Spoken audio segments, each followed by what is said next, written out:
I needed to breathe so that I could play my role correctly. I needed space from her warm-blooded heat so that it would not combine with her scent to overwhelm me. I slid away from her, as far as was possible in the small space between the wrecked vehicles. She stared up at me, and I stared back. To look away first was a mistake only an incompetent liar would make, and I was not an incompetent liar. My expression was smooth, benign. It seemed to confuse her. That was good. The accident scene was surrounded now. Mostly students, children, peering and pushing through the cracks to see if any mangled bodies were visible. There was a 2008 Stephanie Meyer babble of shouting and a gush of shocked thought. I scanned the thoughts once to make sure there were no suspicions yet, and then tuned it out and concentrated only on the girl. She was distracted by the bedlam. She glanced around, her expression still stunned, and tried to get to her feet. I put my hand lightly on her shoulder to hold her down. Just stay put for now. She seemed all right, but should she really be moving her neck? Again, I wished for Carlyle. My years of theoretical medical study were no match for his centuries of hands-on medical practice. But it's cold, she objected. She had almost been crushed to death 2 distinct times and crippled one more, and it was the cold that worried her. A chuckle slid through my teeth before I could remember that the situation was not funny. Bella blinked, and then her eyes focused on my face. You were over there. That sobered me again. She glanced toward the south, though there was nothing to see now but the crumpled side of the van. You were by your car. No, I saw you. She insisted, her voice was childlike when she was being stubborn. Her chin jutted out. Bella, I was standing with you, and I pulled you out of the way. I stared deeply into her wide eyes, trying to will her into accepting my version, the only rational version on the table. Her jaw set. No, I tried to stay calm, to not panic. If only I could keep her quiet for a few moments, to give me a chance to destroy the evidence. And undermine her story by disclosing her head injury. Shouldn't it be easy to keep this silent, secretive girl quiet? If only she would trust me, just for a few moments. Please, Bella, I said, and my voice was too intense, because I suddenly wanted her to trust me. Wanted it badly, and not just in regards to this accident. A stupid desire. What sense would it make for her to trust me? 2008 Stephanie Meyer. 61. 62. Why? She asked, still defensive. Trust me. I pleaded. Will you promise to explain everything to me later? It made me angry to have to lie to her again, when I so much wished that I could, somehow deserve her trust. So, when I answered her, it was a retort. Fine, fine, she echoed in the same tone.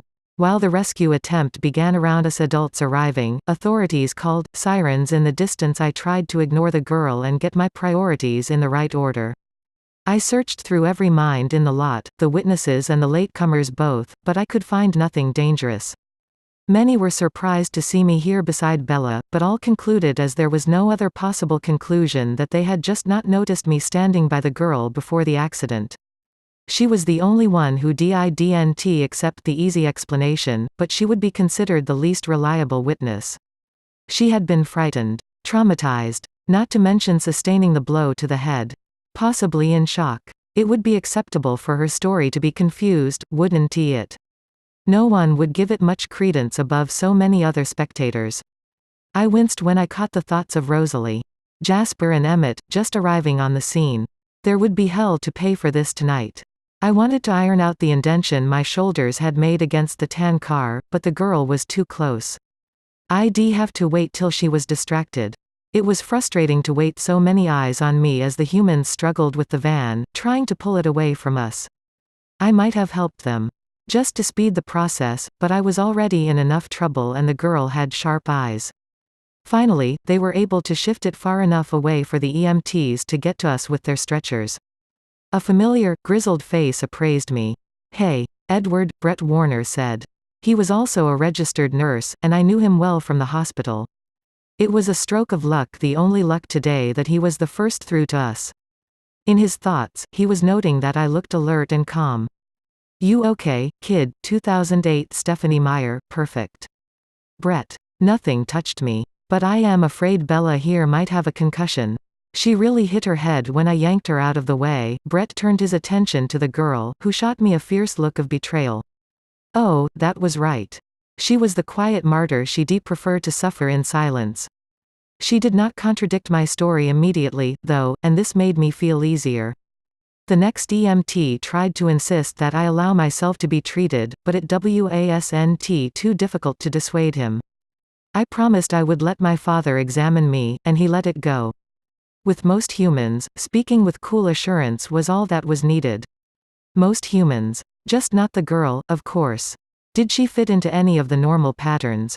As they put a neck brace on her and her face flushed scarlet with embarrassment, I used the moment of distraction to quietly rearrange the shape of the dent in the tan car with the back of my foot. Only my siblings noticed what I was doing, and I heard Emmett's mental promise to catch anything I missed. Grateful for his help and more grateful that Emmett, at least, had already forgiven my dangerous choice, I was more relaxed as I climbed into the front seat of the ambulance next to Brett. The chief of police arrived before they had gotten Bella into the back of the ambulance.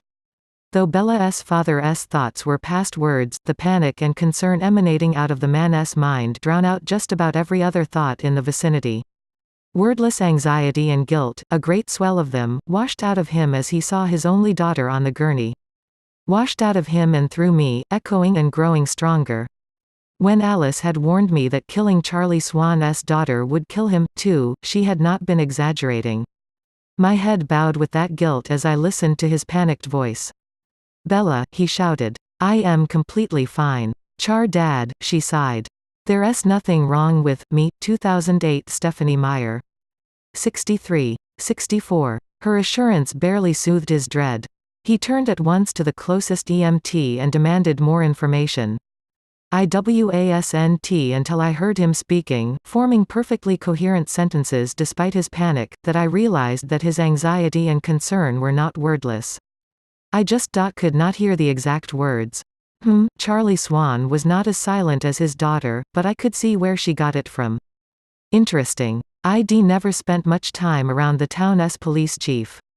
I'd always taken him for a man of slow thought. Now I realized that I was the one who was slow. His thoughts were partially concealed.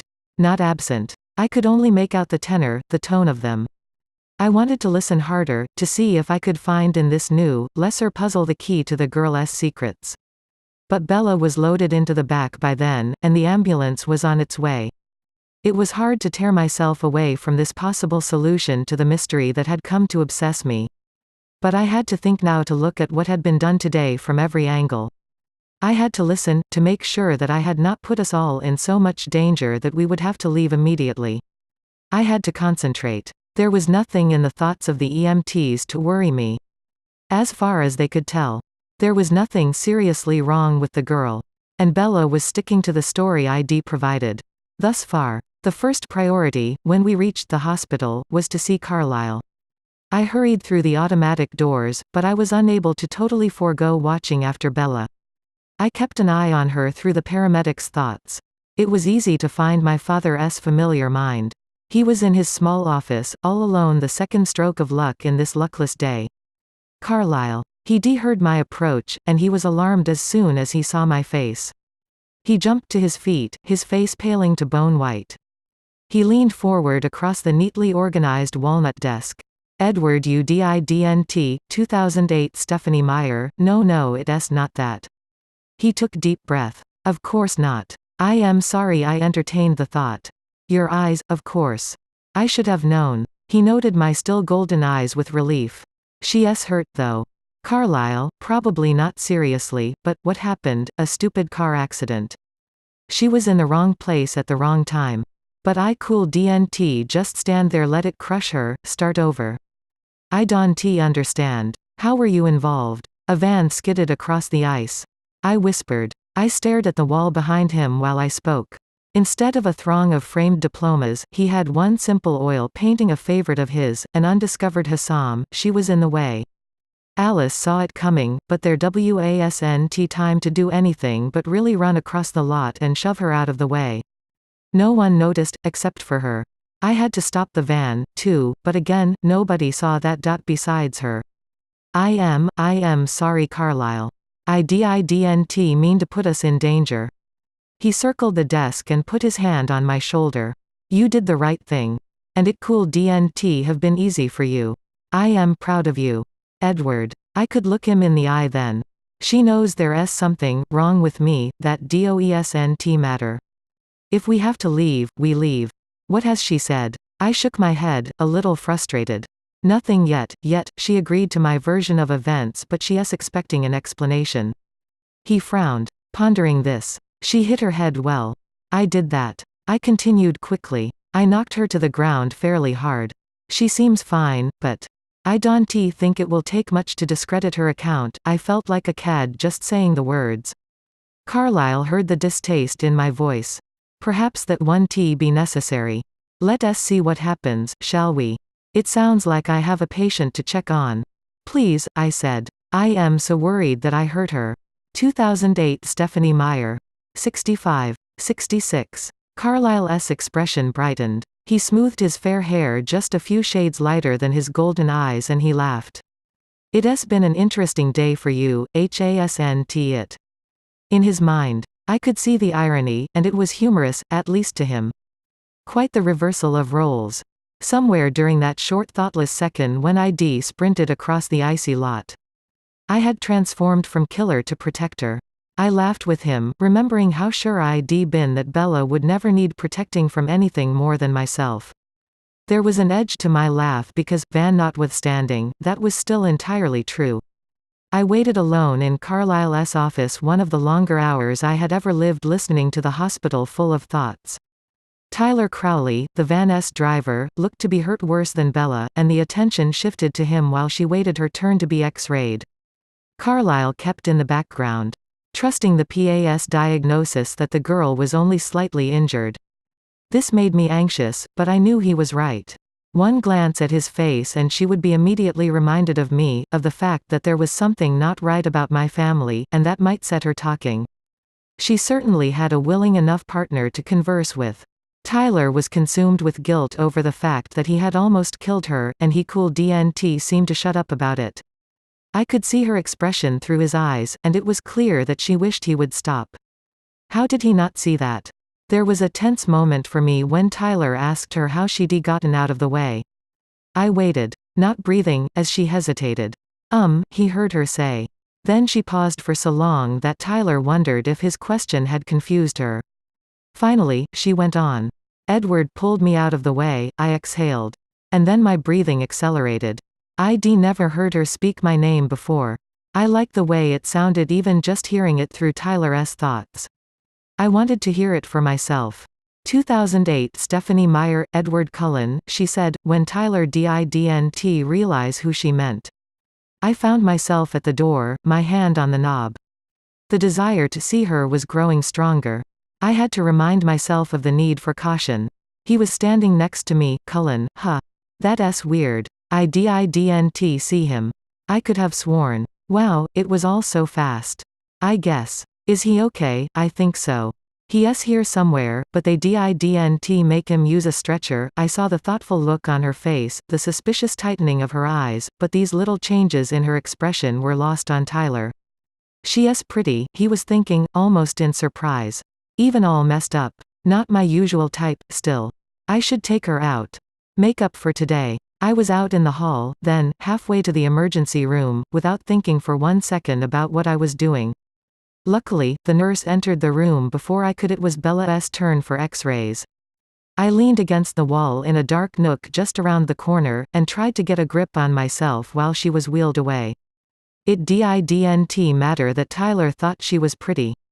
Anyone would notice that. There was no reason for me to feel. How did I feel? Annoyed. Or was angry closer to the truth?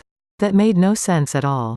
I stayed where I was for as long as I could, but impatience got the best of me and I took a back way around to the radiology room. She'd already been moved back to the but I was able to take a peek at her X-rays while the nurse's back was turned. I felt calmer when I had. Her head was fine. I hadn't hurt her. Not really. Carlyle caught me there. You look better, he commented. I just looked straight ahead. We weren't alone, the hall's full of orderlies and visitors. Ah, yes. He stuck her X-rays to the lightboard, but I didn't need a second look. I see. She's absolutely fine. Well done, Edward. The sound of my father's approval created a mixed reaction in me.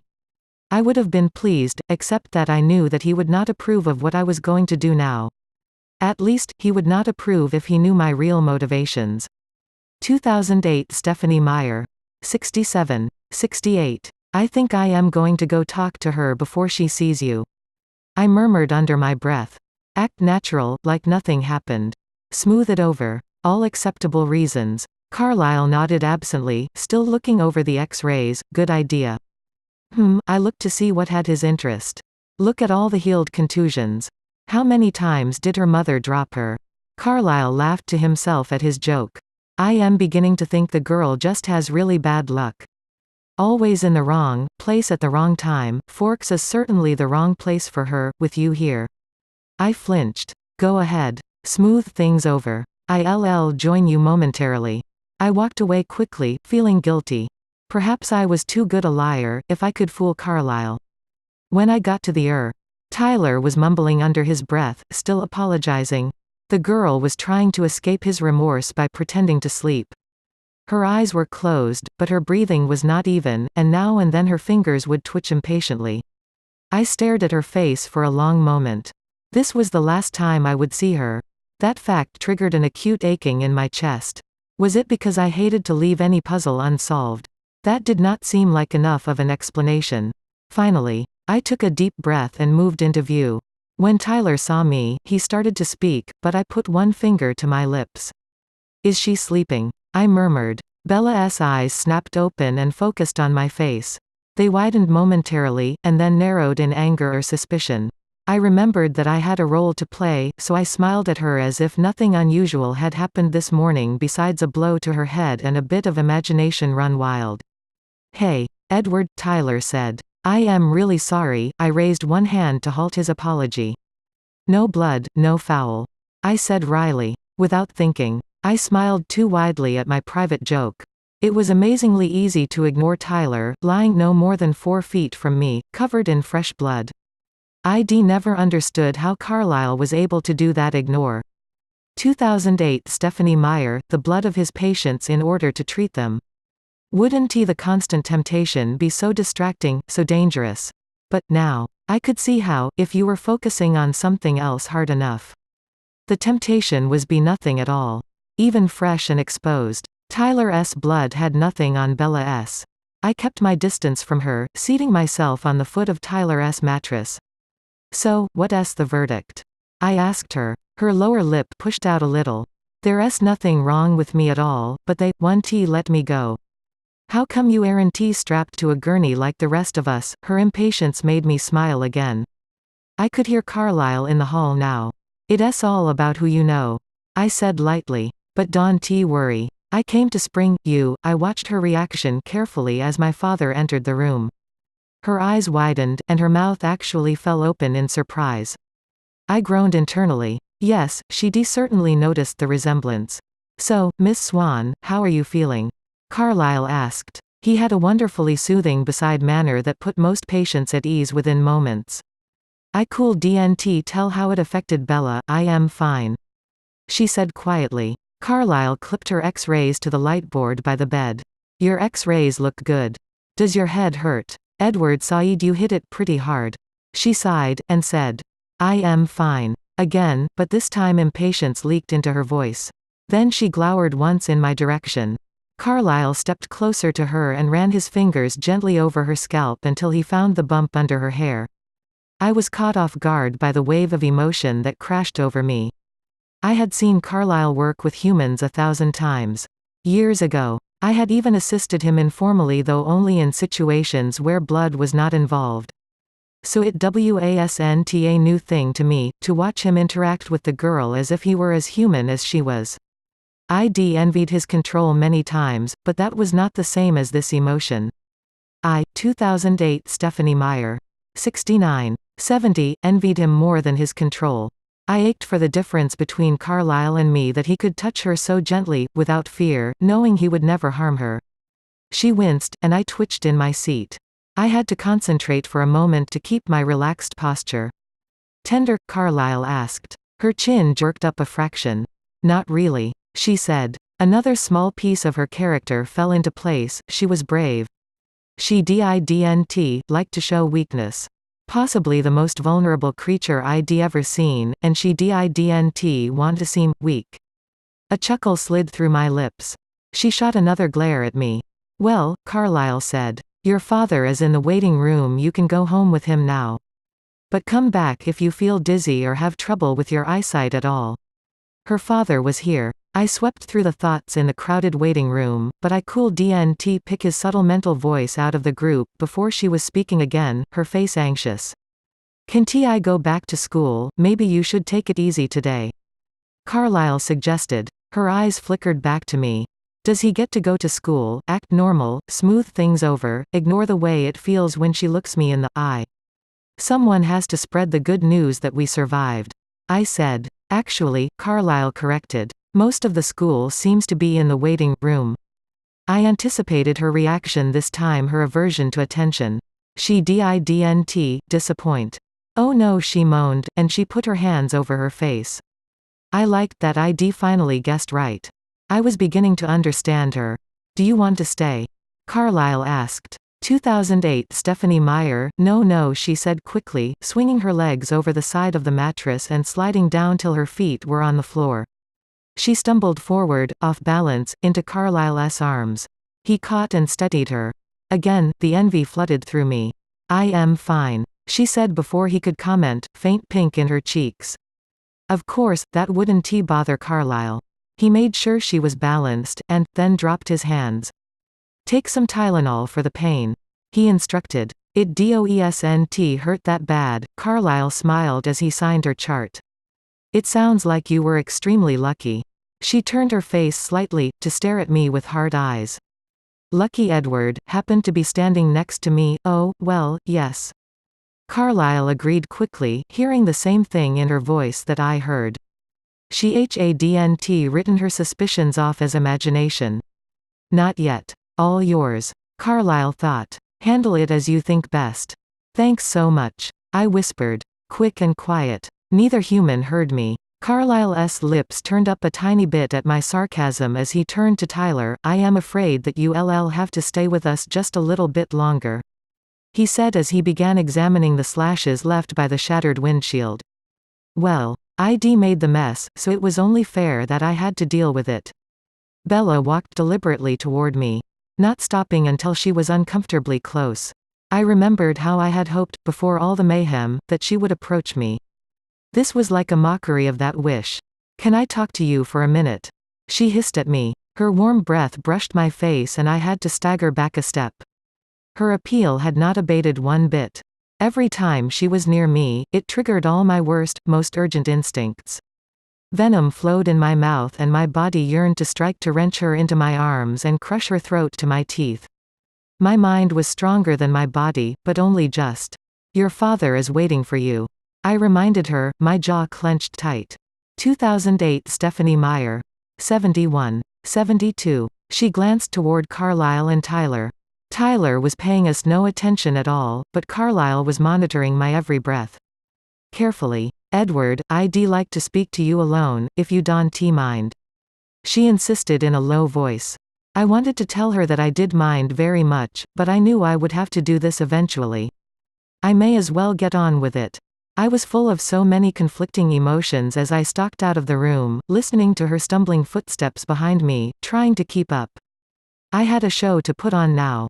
I knew the role I would play, I had the character down. I would be the villain. I would lie and ridicule and be cruel. It went against all my better impulses, the human impulses that I'd clung to through all these years. I'd never wanted to deserve trust more than in this moment, when I had to destroy all possibility of it. It made it worse to know that this would be the last memory she would have of me. This was my farewell scene. I turned on her. What do you want? I asked coldly. She cringed back slightly from my hostility. Her eyes turned bewildered. The expression that had haunted me. You owe me an explanation, she said in a small voice, her ivory face blanched. It was very hard to keep my voice harsh. I saved your life, I don't owe you anything. She flinched, it burned like acid to watch my words hurt her. You promised, she whispered. Bella, you hit your head, you don't know what you're talking about. Her chin came up then. There's nothing wrong with my head.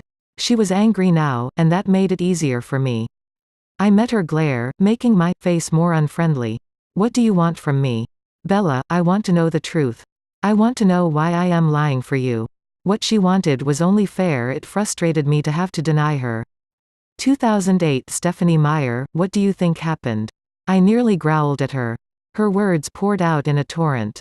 All I know is that you weren't anywhere near me. Tyler didn't see you, either, so don't tell me I hit my head too hard.